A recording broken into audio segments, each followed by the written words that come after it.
Han snacking gi items khara khoi Korean gi oiro adagi Thailand da sabo oiro adagi Myanmar da sabo oiro mayam uchagi bido mayam se message am thare e the Instagram de ayam yenge ko Facebook ko modri yeng re dubu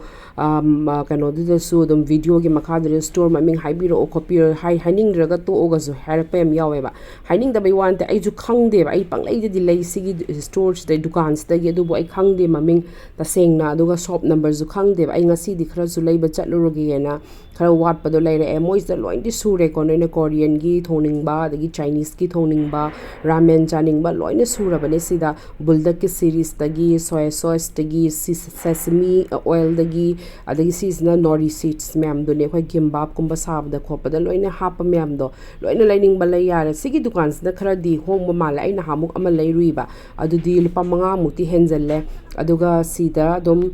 ke hani sigi bhayani dom pham bane mabuk su yam pha bane moi aduga dom yengi re e ko haibade wholesale gi rate pudi oire de na loina ma aduga sida dom uchara ke shop number se PW6955 आप दोनों का शक्ल दिखाती हूँ सबको